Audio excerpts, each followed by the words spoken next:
Hi, I'm Sarika Bajoria, founder of Contemplative Designer. Welcome. Today I want to talk to you about being creative. If there's a word that holds more weight for us designers and architects other than creativity, I'm not sure what that would be. Do you know? It's a word full of so many possibilities. It's what we designers want to have and feel all the time. But let's be honest, it can also become a source of so much stress, anxiety, and fear of judgment and failure when we don't match up to our expectations and others' expectations of our creative selves. I'm sure you can relate to that, right? I want to share with you a personal story of struggle with being creative and the valuable insights, tools, and practices that help me regain an authentic confidence, joy, and wonder of being a creative designer.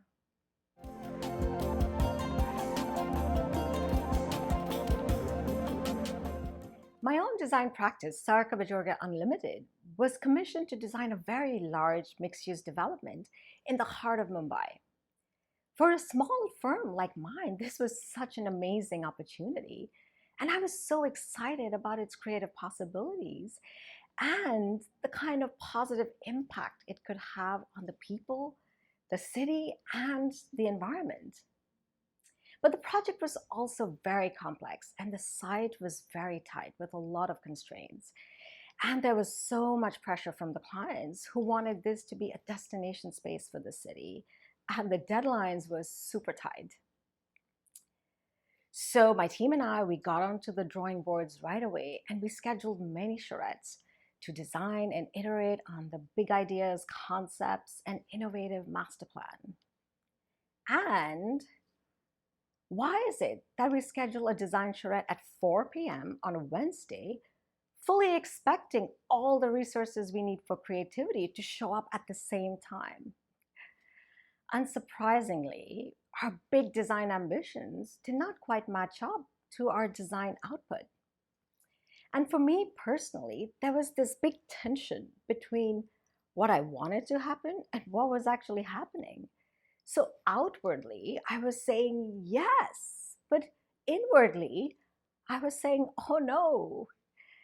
And it was this tension that created so much stress in my body, all around my neck, headaches, and my chest was so tight that I couldn't even breathe.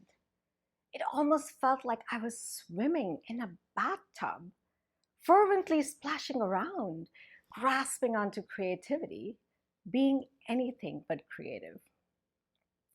Have you felt like that before? Well, maybe not swimming in a bathtub, but how about swimming in a puddle? As a student of contemplative practice, I tried so many different mindfulness techniques, breathing meditation, but it kind of felt separate and just tacked on to my design practice. And it wasn't really shifting how I was feeling.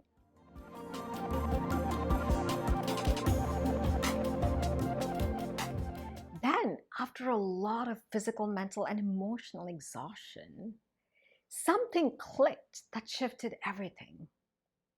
In my contemplative studies and meditations, we were deeply exploring how the nature of our mind is peaceful. In fact, that's its default state. And it was then that I realized that, wow, that was also true for creativity. I don't have to make myself be creative. I am creative. And that's my default. And there's nothing special about me. You are creative, and that's your default too. And this change in identification changed my relationship to creativity. And that in turn changed my experience of the design process. So, what does this mean? It means that I don't have to grasp onto creativity and to specific outcomes. Instead, if I just let go of all of those minds that are obscuring my creativity, then I can so easily access the resources which I already have in my mind. So the more this insight became an understanding, the more I trusted my creativity. And that gave me so much confidence, authentic confidence and freedom.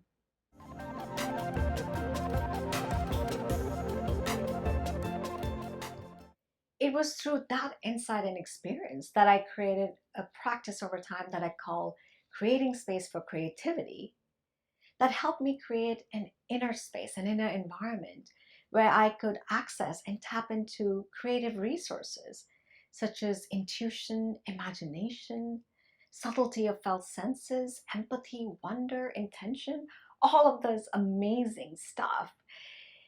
And the list goes on and on. So, if you have a couple of minutes, I would love to just guide you through a very short practice together that we can do. And before I do that, I'll just briefly introduce it and then let's just go for it. So, here we're going to spend time designing and building an inner space where you feel happy, inspired, and full of possibilities. You will design this just like you design any other project using the same tools, but here you are the client and the designer. I know we're so focused on designing outer spaces for our clients that this might feel like just very unknown territory, but it's really not. So let's just try and let's go for it. So you can simply close your eyes or whatever is comfortable, partially close it, and then simply become aware of the quality of the inner space, the inner landscape. Does it feel crowded and tight? Or does it feel open and spacious?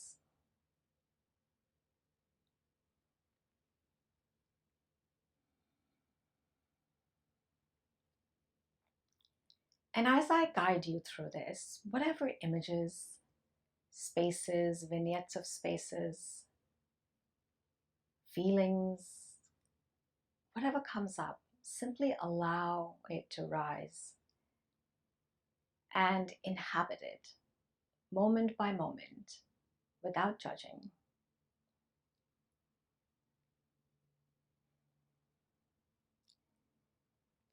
And you can pay special attention to the physical, formal, spatial attributes, also the sensory qualities of the space.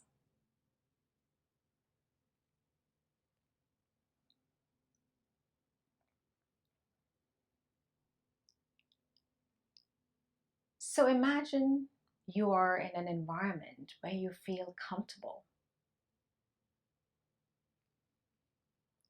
an environment where you feel relaxed,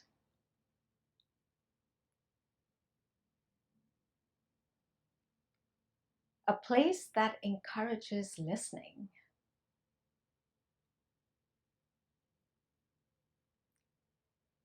a place that inspires playfulness,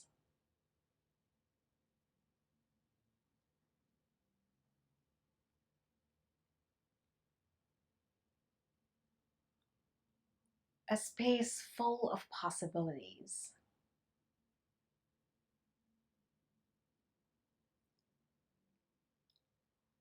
a space where you feel nurtured and refreshed,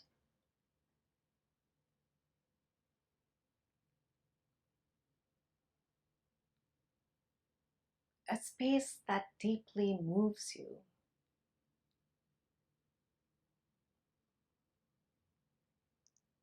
a space where you want to hang out and do freewheeling design from.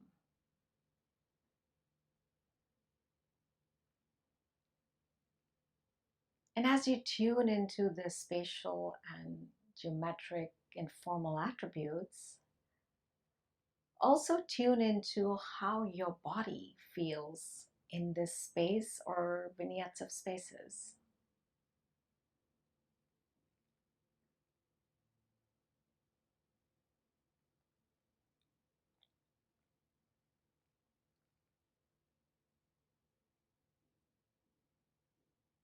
And and then tune into how you are feeling.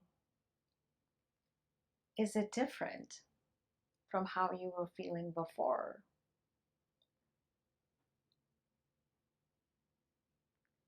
And simply, moment by moment, enjoy this feeling and let it pervade your awareness. Abiding there and enjoying it.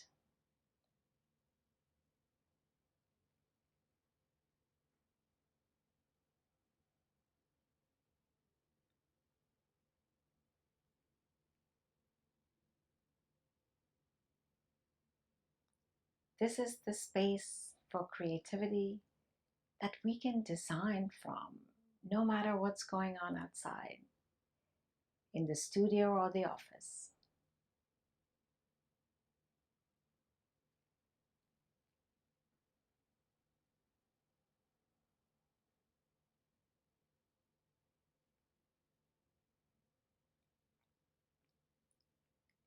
And gently, whenever you're ready, relax your concentration and bring your awareness back to the room, right here. And close and open your eyes when you're ready.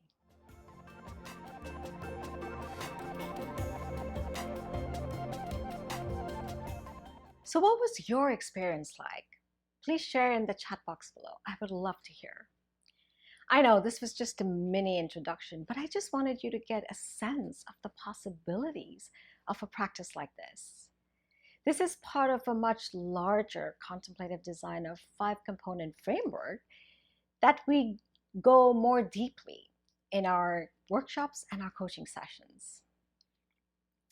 For me, this practice always transforms the feeling of swimming in a bathtub to the experience of swimming in a wide, expansive ocean, where the gentle waves of inspiration, intuition, and imagination always takes me to new horizons in my design process. So you have to remember, this is a practice, meaning you have to practice. I train in this all the time. So for example, just like right now, I just turned on the camera to talk to you, and guess what? I started feeling all self-conscious, and that feeling of swimming in a bathtub started to creep up again. So I just had to stop, drop into my space for creativity, and now that I've become so familiar with it, it shifts how I feel very quickly. And look at this, I've made it so far in this video. I know this works for me every time, and this can work for you too. So try it and see it for yourself. What this can do for your design process and your projects. If you have found this helpful, please share with your colleagues and friends. I look forward to reading your comments and questions that I'm definitely going to answer.